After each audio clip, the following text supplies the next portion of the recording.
लेकिन इसके जो बगल वाला है ये तो 100 मीटर से नीचे है भाई, तो इसको कंसिडर नहीं किया जाएगा एज अ हिल और इसको माइनिंग के लिए ओपन कर दिया जाएगा। लोग तो ये सोच रहे थे ना, नहीं ऐसा नहीं है जैसा मैंने आपको बताया। तो ये जो यहाँ पे 12,081 अरावली हिल्स जिसको कहा जा रहा है ना, वो अरावली हिल्स नहीं है, वो है ग्रिड्स। बाकी ग्रिड तो 100 मीटर से नीचे वाले ही हुए ना, बाकी ग्रिड, जबकि है तो ये पूरा का पूरा एक ही हिल। तो ये डेटा हमारे पास है ही नहीं कि एक्चुअली में कितने अरावली हिल्स हमारे पास है। और यही डेटा फाइंड करने के लिए भाई कितने ऐसे पहाड़ है जो 100 मीटर से ऊपर है, 100 मीटर से नीचे है, जो उनका पूरा स्ट्रक्चर है वो कहां तक फैला हुआ है। अब जिस रिपोर्ट का ये लोग हवाला दे रहे हैं कि ये रिपोर्ट हमारे पास है जिसमें ये कहा गया है कि 90% से जो ज्यादा हिल्स है वो 100 मीटर से कम के हैं, ऐसी कोई रिपोर्ट बनी नहीं है। जी हाँ, तो 24 दिसंबर 2025 को यानी कि कल गवर्नमेंट ऑफ इंडिया ने एक बहुत ज्यादा इंपॉर्टेंट नोटिफिकेशन जारी किया था, जो कि हम सभी के लिए जानना बहुत ज्यादा जरूरी है, क्योंकि लगातार हम लोग अरावली के लिए आवाज उठाते रहे हैं। ये जो नया नोटिफिकेशन आया, इसके हिसाब से जो स्टेट्स है उनको क्लियरली एक इंस्ट्रक्शन दिया गया है कि अरावली में जो माइनिंग के लीजेस है उनके ऊपर कंप्लीट बैन लगा दिया गया है। और इसके साथ साथ जो प्रोटेक्टेड जोन्स थे उनको भी पूरे लैंडस्केप में एक्सपैंड किया जाएगा, यानी कि जहां से अरावली शुरू होता है वहां से लेकर जहां अरावली खत्म होता है वहां तक। और इसके कारण जो अरावली है ना, जो कि पहले टुकड़ों में देखा जाता था, जैसे कि अलग अलग जो स्टेट गवर्नमेंट है वो अलग अलग तरीके से इंटरप्रेट करते थे,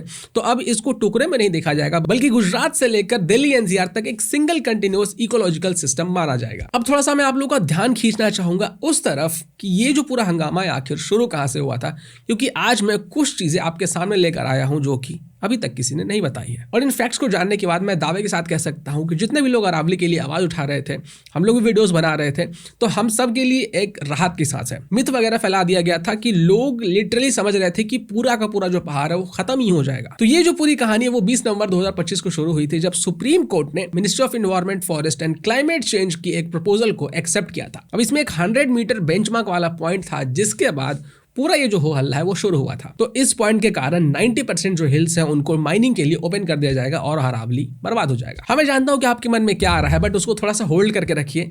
जब आप ये पूरा वीडियो देख लेंगे उसके बाद आप कमेंट करके जो चाहे वो बोल सकते हैं। तो इसके पहले कि इस 100 मीटर वाले पूरे मामले को मैं ढंग से एक्सप्लेन करूं, इसमें जो डेटा आपसे छिपाया गया, जो चीजें आपको नहीं बताई गई, जो अभी तक शायद किसी ने बताया नहीं है, वो मैं आपको बताऊं, उससे पहले ये समझते हैं कि आखिर ये जो नैरेटिव था वो फैला कैसे था। इसकी शुरुआत सोनिया गांधी के एक एडिटोरियल से शुरू हुई, जिसको कि फिर प्रियंका गांधी वाड्रा ने एम्पलीफाई किया, अशोक गहलोत ने इसे पॉलिटिकली एंडोर्स किया और देखा देखिए अखिलेश यादव जैसे लीडर्स भी इसमें कूद पड़े। इसके बाद पीपल फॉर अरावली जैसे एनजीओज, जिसे कि नीलम अहलूवालिया लीड करती है, वो भी इस एडवोकेसी में जुड़ गई, जिसमें अरावली विरासत जन अभियान भी शामिल था। अब इसी समय पे दिल्ली के अंदर पोल्यूशन का मामला तो आपको पता ही है कि किस लेवल पे है भाई, ये क्यों है। तो उस दौरान ये जो अरावली का मामला था ये और तूल पकड़ गया भाई, क्योंकि इस तरीके की खबरें अगर अरावली माउंटेन को लेकर आएंगी तो लाजमी सी बात है कि भाई लोग डरेंगे और ये जो नैरेटिव है वो और फैलेगा। वो ह्यूमन नेचर है, इसमें उनकी कोई गलती नहीं जिन्होंने शेयर किया, लेकिन आपका ये जो डर है ना अभी अगले 2-3 मिनटों में खत्म हो जाएगा। तो अब समझते हैं कि ये जो 100 मीटर वाला मामला है आखिर ये है क्या। इसको समझाने के लिए मुझे थोड़ा सा आपको व्हाइट बोर्ड के ऊपर ले जाना पड़ेगा, स्केचिंग थोड़ा सा करना पड़ेगा। ड्राइंग मेरा खराब है तो थोड़ा सा एडजस्ट कर लीजिएगा। तो मानकर चलते हैं कि हमारा जो अरावली रेंज है वो कुछ इस प्रकार का है ना, गुजरात से लेकर दिल्ली तक ये जाता है। इसका अपना डिस्टेंस होगा भाई, यहाँ से यहाँ तक कुछ डिस्टेंस है, यहाँ तक कुछ डिस्टेंस है।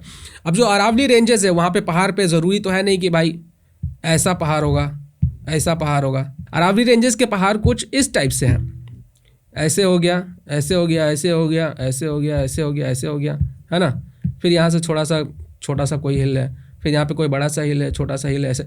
तो कोई भी जो पहाड़ी होती है वो ऐसा तो है नहीं कि भाई ऐसा एकदम स्टेप होता है, क्योंकि ये जो हमारा अरावली हिल्स है वो तो इरोजन के कारण घिस गया है। तो ये जो अरावली के हिल्स है ना वो ऐसे है, थोड़ा ऊपर है, थोड़ा सा छोटा है, कोई थोड़ा सा बड़ा है, कुछ तो इस टाइप से है अरावली के हिल्स। तो यहाँ पे आप एकदम सही सोच रहे हैं कि अगर कोई जो हिल है वो अगर 100 मीटर से कम है तो वो हिल नहीं माना जाएगा। तो ये हिल के लिए एक डिफिनेशन है कि कौन सा हिल माना जाएगा, कौन सा नहीं माना जाएगा। इसका ये मतलब नहीं है कि अगर कोई हिल 100 मीटर से कम का है तो उसे काट दिया जाएगा या उसे माइनिंग के लिए अलाउ कर दिया जाएगा, नहीं, ऐसा बिल्कुल नहीं है। रियलिटी ये है कि अगर यहाँ पे हमारे हिल्स हैं ऐसे ऐसे, तो मान कर चलते हैं कि ये जो हमारा हिल है ना ये 100 मीटर हाइट से ऊपर है, तो ये आ गया भाई कि ये हिल के कैटेगरी में आ गया। अब मानते हैं ये जो हमारा हिल है ये वाला, ये 100 मीटर से नीचे है ना, ये 100 मीटर से नीचे है, 100 मीटर से ये वाला अगर नीचे है तो अब इसको लोग कहेंगे कि भाई ये तो माइनिंग के लिए ओपन हो जाएगा क्योंकि ये तो 100 मीटर से नीचे का है। नहीं, ऐसा नहीं है। ये जो अपना हिल का स्ट्रक्चर है ना, ये हिल का स्ट्रक्चर इसी हिल का पार्ट है, तो ये माइनिंग के लिए अलाउड नहीं होगा। अब आगे थोड़ा आते हैं, मान लेते हैं कि यहाँ से थोड़ी सी दूरी पर इसमें अटैच नहीं है, यहाँ से प्लेन ग्राउंड है, यहाँ पे फिर एक छोटा सा अपना हिल स्ट्रक्चर है जो कि कुछ ऐसा है, इस टाइप का है। अब मान लेते हैं कि ये 30 मीटर है भाई इसकी हाइट, आसपास के सराउंडिंग एरिया से, सी लेवल की बात मैं नहीं कर रहा हूँ। अब ये 30 मीटर है तो अब लोग कहेंगे कि देखो ये 30 मीटर का है इसलिए इसको माइनिंग के लिए ओपन किया जाएगा। नहीं, ऐसा भी नहीं है। अगर ये जो हिल अपना स्ट्रक्चर है, ये और ये, अगर इसके बीच का जो डिस्टेंस है वो 500 मीटर से अगर ज़्यादा है तब माना जाएगा। लेकिन अगर ये 500 मीटर से कम है इन दोनों के बीच का डिस्टेंस, तो ये नहीं माना जाएगा, माइनिंग के लिए ओपन इसको नहीं किया जाएगा। क्योंकि 500 मीटर से कम का है तो ये जो पूरा का पूरा एरिया हो गया ना, ये अरावली हिल में आ गया, ये पूरे हिल का स्ट्रक्चर हो गया।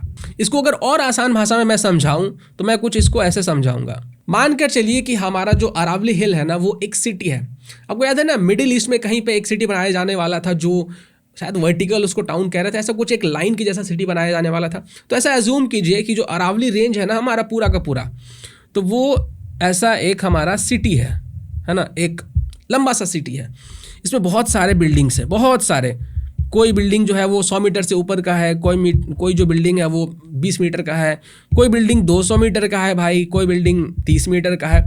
तो इस टाइप से बिल्डिंग्स हमारे अरावली सिटी के अंदर बने हुए हैं। अब अगर ये वाला 100 मीटर से ऊपर है ये बिल्डिंग हमारा, तो ये तो कंसिडर हो जाएगा एज अ हिल। लेकिन इसके जो बगल वाला है ये तो 100 मीटर से नीचे है भाई, तो इसको कंसिडर नहीं किया जाएगा एज अ हिल और इसको माइनिंग के लिए ओपन कर दिया जाएगा। लोग तो ये सोच रहे थे ना, नहीं ऐसा नहीं है, जैसा मैंने आपको बताया।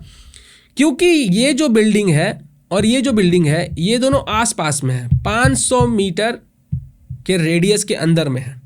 इस कारण से इस बिल्डिंग को माइनिंग के लिए ओपन नहीं किया जाएगा, यानी कि इस हिल को माइनिंग के लिए ओपन नहीं किया जाएगा। ना ही इस एरिया में आप माइनिंग कर सकती है, जो लैंड है आसपास का, ना जो वहाँ पे जो फॉरेस्ट वगैरह है, नहीं माइनिंग हो सकता है वहाँ पे। इस बिल्डिंग के 500 मीटर के रेडियस में कहीं पे भी माइनिंग नहीं होगा।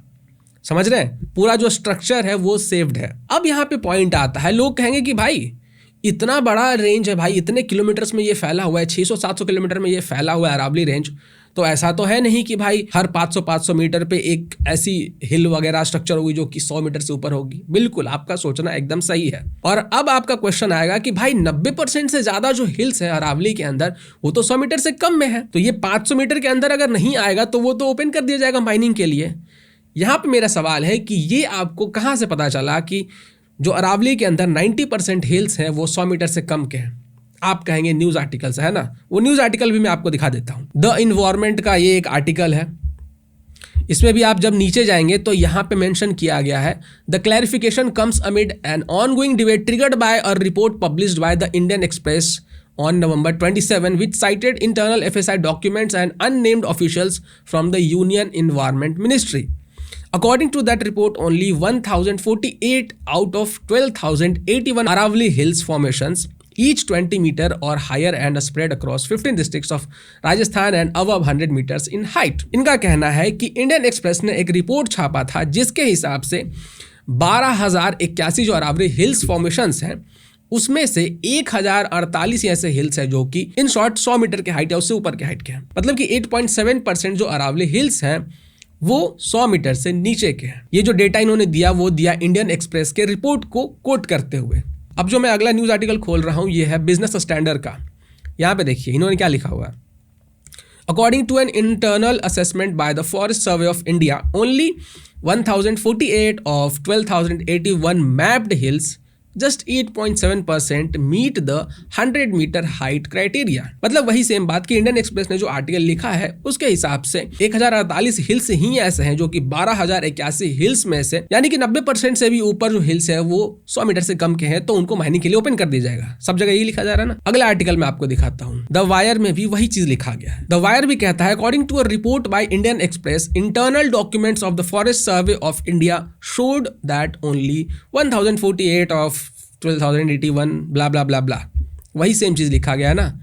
अब ये जो रिपोर्ट जिसको कोट किया गया है इन सभी न्यूज मीडिया हाउसेस के द्वारा, अब इस रिपोर्ट को आप थोड़ा ध्यान से पढ़िएगा। For as per an internal assessment by the Forest Survey of India (FSI) reviewed by the Indian Express, barely 1,048 or just 8.7% of 12,081 Aravali hills 20 meter or higher are spread across 15 districts in Rajasthan are 100 metre और मोर in height. अब ये जिस internal assessment की बात कर रहे हैं, जिस रिपोर्ट की ये लोग बात कर रहे हैं, भाई हम लोगों ने यानी कि इंडियन एक्सप्रेस के पास एक ऐसा रिपोर्ट आया है जो कि फॉरेस्ट सर्वे ऑफ इंडिया का रिपोर्ट है, जिसमें बताया गया है कि ये जो अरावली हिल्स है ना, जो 12,081 अरावली हिल्स है, उसमें से 1048 हिल्स ही 100 मीटर या उससे ऊपर के हाइट के हैं। यही पॉइंट हर जगह बोला गया कि अरावली हिल्स 100 मीटर से नीचे के हैं, क्योंकि 90% से ज्यादा ऐसे हिल्स जो कि 100 मीटर से नीचे के हैं, तो सबको माइनिंग के लिए ओपन कर दिया जाएगा, है ना, यही कहा जा रहा है ना। अब जिस रिपोर्ट का ये लोग हवाला दे रहे हैं कि ये रिपोर्ट हमारे पास है, जिसमें ये कहा गया है कि 90% से जो ज्यादा हिल्स है वो 100 मीटर से कम के हैं, ऐसी कोई रिपोर्ट बनी नहीं है। जी हाँ, ऐसी कोई रिपोर्ट नहीं बनी है। फॉरेस्ट सर्वे ऑफ इंडिया ने खुद कहा है कि हमने ऐसा तो कोई रिपोर्ट जारी नहीं किया, तो फिर इंडियन एक्सप्रेस ने ऐसा छाप कैसे दिया? ये तो कह रहे हैं कि भाई इंटरनल असेसमेंट है, भाई हमें सूत्रों के हवाले से खबर मिली। ऐसा कोई रिपोर्ट पब्लिश नहीं हुआ है, ना कोई पब्लिक डेटा अवेलेबल है, या फिर पता नहीं कौन से सूत्र से इन्होंने छपवाया है। इन शॉर्ट, जितने भी मीडिया हाउसेस थे, जितने भी इन्फ्लुएंसर्स थे, जिस भी व्यक्ति को आपने ये बोलते हुए सुना कि 90% से ज्यादा हिल्स जो है अरावली के अंदर वो 100 मीटर से कम के हाइट है, इसलिए उनको ओपन कर दिया जाएगा माइनिंग के लिए, उन सब ने इन्हीं आर्टिकल्स को कोट किया कि इस आर्टिकल में लिखा हुआ है कि 90% से ज्यादा जो हिल्स है वो 100 मीटर से कम हाइट के हैं। और ये सभी आर्टिकल्स किस चीज को कोट कर रहे हैं? ये सभी के सभी आर्टिकल्स इंडियन एक्सप्रेस के इस आर्टिकल को कोट कर रहे हैं। और ये इंडियन एक्सप्रेस किस डेटा को कोट कर रही है? ये इंडियन एक्सप्रेस कोट कर रही है उस डेटा को जो कि फॉरेस्ट सर्वे ऑफ इंडिया ने कभी रिलीज ही नहीं किया है, ना उन्होंने बनाया है। फॉरेस्ट सर्वे ऑफ इंडिया खुद कह रही है कि हमने ऐसा कोई रिपोर्ट ही नहीं पब्लिश किया, तो तुम्हारे पास ये डेटा आया कहां से? चलिए 1 मिनट के लिए मैं मान लेता हूं, लोग कहेंगे कि सेंट्रल गवर्नमेंट के अंदर में ये फॉरेस्ट सर्वे ऑफ इंडिया आता है, इसलिए उनके ऊपर प्रेशर आया होगा कि भाई कि तुम ऐसे किसी डॉक्यूमेंट के बारे में एक्सेप्ट ही मत करना। मैं आपके इस डाउट को बेनिफिट ऑफ डाउट दे देता हूं। मानकर चलते हैं कि फॉरेस्ट सर्वे ऑफ इंडिया ने ऐसा कुछ डेटा अपने पास रखा होगा, इंटरनल डॉक्यूमेंट होंगे, पब्लिश नहीं हुआ होगा, है ना। तो फॉरेस्ट सर्वे ऑफ इंडिया कैसे मैप करती होगी इस डेटा को कि किस पहाड़ी की जो हाइट है वो कितनी होगी, है ना। ये मानते हैं हमारा ये अरावली हिल्स का जो पूरा रीजन है ना, यहाँ पे अपनी पहाड़ी है भाई, ऐसे ऐसे ऐसे ऐसे ऐसे ऐसे ऐसे ऐसे। कोई पहाड़ी जो है वो 100 मीटर से कम की है, कोई पहाड़ी जो है वो 100 मीटर से ज़्यादा की है। और फॉरेस्ट सर्वे ऑफ इंडिया किस तरीके से इसकी हाइट वगैरह डिटरमाइन करती है, वो कुछ ऐसा होता है। ये वाला हमने नापा और लॉग बुक में, मतलब जो हम डेटा मेंटेन कर रहे हैं वहाँ पे हमने लिख दिया कि जो पहला हमें माउंटेन मिला, जो पहला हिल हमें मिला, वो भाई था 100 मीटर से कम का। फिर जो दूसरा वाला हमें मिला हिल, वो वाला था भाई 100 मीटर से ज़्यादा का। फिर जो हमें तीसरा वाला मिला, ये वाला था 100 मीटर से कम का। ऐसे नहीं होता है, ये कुछ इस तरीके से मैप होता है। ये जो हमारा पूरा अरावली रेंज है ना, पूरा जो माउंटेन है गुजरात से लेकर दिल्ली तक, इसको छोटे छोटे पार्ट्स में डिवाइड किया जाता है, ग्रिड्स में। आप जब भी फोन का कैमरा वगैरह खोलते हो तो देखो वहाँ पे ग्रिड का ऑप्शन आता है कि ग्रिड में डिवाइड कर दो, फिर उसको इस्तेमाल किया जाता है फोटोग्राफी के लिए। 3rd रूल, गोल्डन रेशियो, इस तरीके से इस्तेमाल किया जाता है। तो इसी तरीके से ना इसको भी ग्रिड में डिवाइड कर दिया जाता है। जो लोग जियो लेयर्स यूज़ करते होंगे, जो कि आफ्टर इफेक्ट का एक प्लगइन एक्सटेंशन जिसको जो आप कह सकते हैं, उनको पता होगा कि मैप टाइलर कैसे यूज होता है। उसी तरीके से यहाँ पे भी ग्रिड्स में डिवाइड किया जाता है। जैसे आपका जो डिस्प्ले है ना, ये पूरा डिस्प्ले ये पिक्सल्स में डिवाइड है ना, तो उसी तरीके से ये भी होता है। यहाँ पे इसको ग्रिड में डिवाइड किया जाता है, इसको ना ग्रिड में डिवाइड किया जाता है, छोटे छोटे ग्रिड्स में। और इस ग्रिड में डिवाइड करने के बाद देखा जाता है कि इस ग्रिड की जो हाइट है ना वो कितनी है। फॉर एग्जाम्पल मान कर चलते हैं कि ये जो हमारा ग्रिड है ना, इस ग्रिड में इस हिल का एक पार्ट आ रहा है, तो ये 100 मीटर से मान लेते हैं नीचे है, तो ये वहाँ पे 1 यूनिट काउंट हो गया कि भाई ये जो हमारा एक ग्रिड का था ना वो 100 मीटर से कम का था हाइट वाला।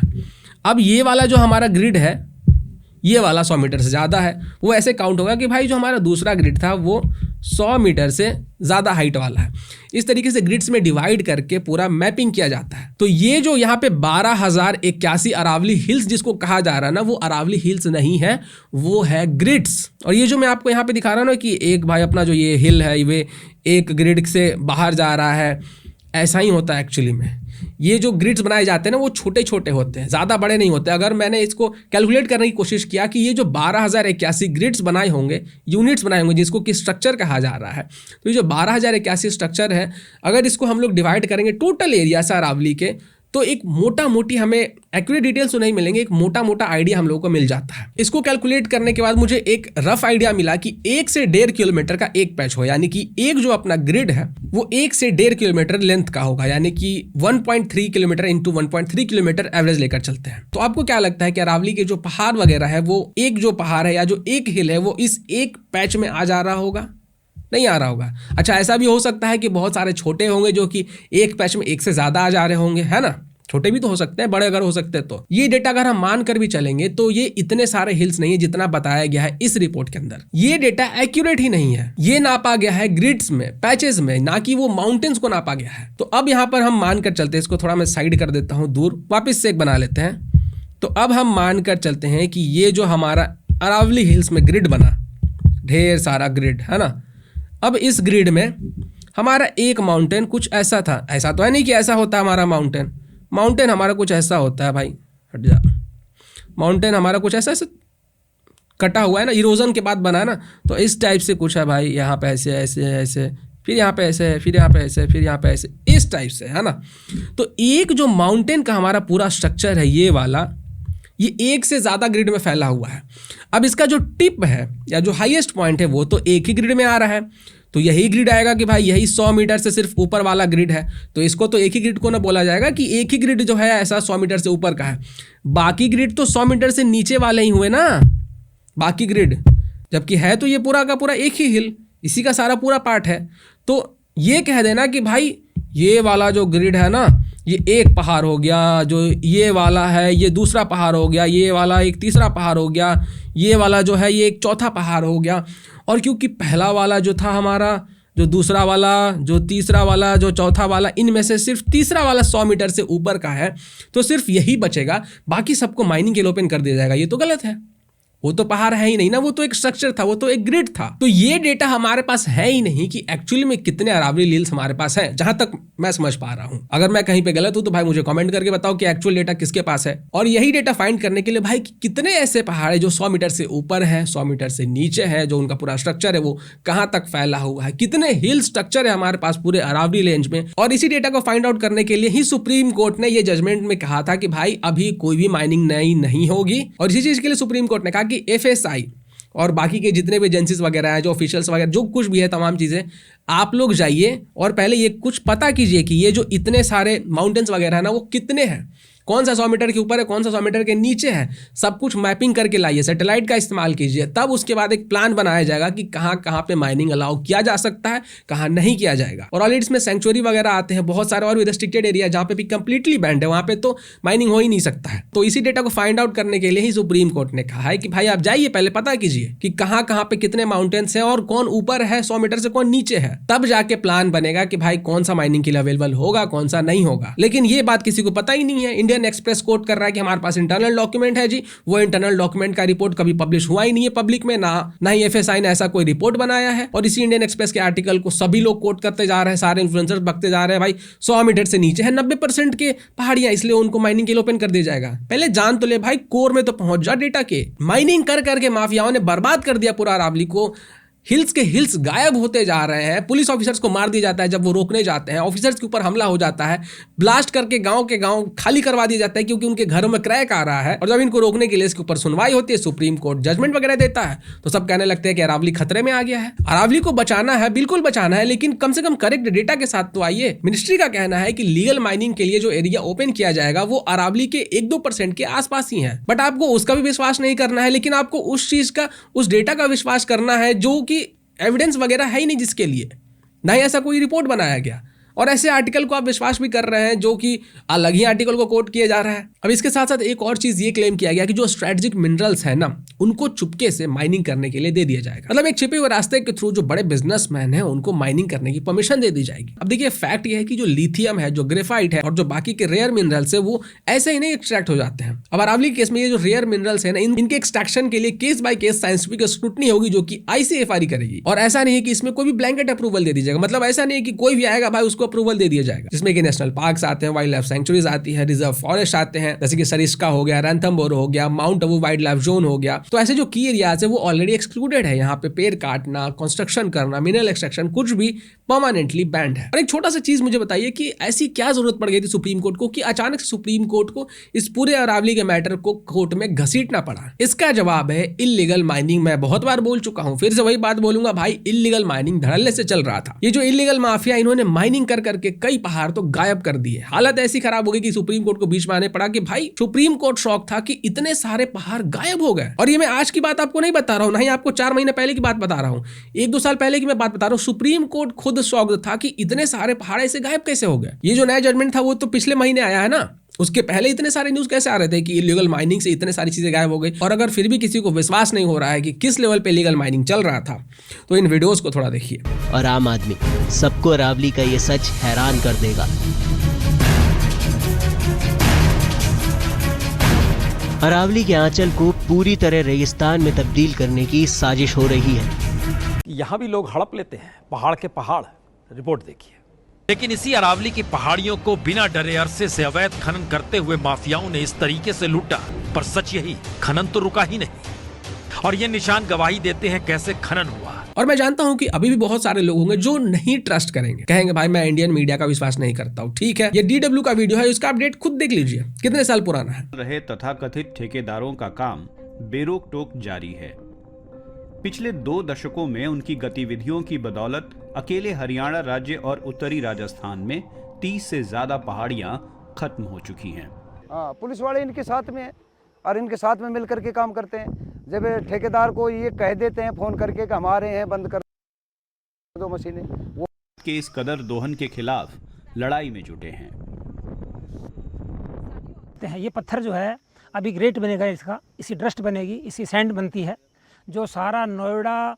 और एक और इंटरेस्टिंग फैक्ट मैं आपको बता देता हूँ, ये जो न्यूज चैनल है ना, ये राठी का बहुत ही फेवरेट न्यूज चैनल है। ये भी जर्मन न्यूज चैनल है भाई, राठी ने इनके साथ कोलैब भी किया हुआ है। तो जिनको इंडियन मीडिया के ऊपर विश्वास नहीं हो रहा है, आप इस रिपोर्ट को देख लीजिए भाई। इलीगल माइनिंग कर करके अरावली को किस हालत पे पहुंचा दिया गया था, लेकिन कोई बोलने वाला नहीं था। और अभी सुप्रीम कोर्ट बीच में आया है कि इलीगल माइनिंग इतना ज्यादा कैसे हो रहा है। तुम्हारे ऑफिसर्स बचाने जाते हैं तो DSP को कुचल के मार दिया जाता है, रात में ऐसे ब्लास्ट किए जाते हैं कि भाई आसपास के जो घर है उनमें क्रैक्स आने लग रहा है, गाँव के गाँव खाली हो रहे हैं। इलीगल माइनिंग माफिया वाले इतने मजबूत हो गए कि लोग उस एरिया में जाने से डरते हैं। तो अरावली को अगर प्रोटेक्ट करने के लिए प्लान्स बनाए जा रहे हैं, तो इससे दर्द किसको हो रहा है आखिर? राजस्थान में जब भी कांग्रेस की गवर्नमेंट थी तो उनसे जब भी कहा गया कि भाई आप माइनिंग रोक क्यों नहीं पा रहे हैं, तो राजस्थान की कांग्रेस गवर्नमेंट कहती थी भाई हमारे बस में है ही नहीं, हम कोशिश कर रहे हैं लेकिन हो ही नहीं पा रहा है। और अगर कोई ये कहता है कि 100% बैन कर दीजिए अरावली के अंदर माइनिंग, तो वो पॉसिबल ही नहीं है। आप 100% बैन कर ही नहीं सकते हैं, इतना ज्यादा डिमांड है भाई। आपके घर में अगर मार्बल वगैरह लगा हुआ है तो पॉसिबल है कि वो मकराना से आया होगा, जो कि अरावली में मिलता है। तो डिमांड इतना ज्यादा है कि उसको सप्लाई को पूर्ति करने के लिए इलीगल माइनिंग की जाती है।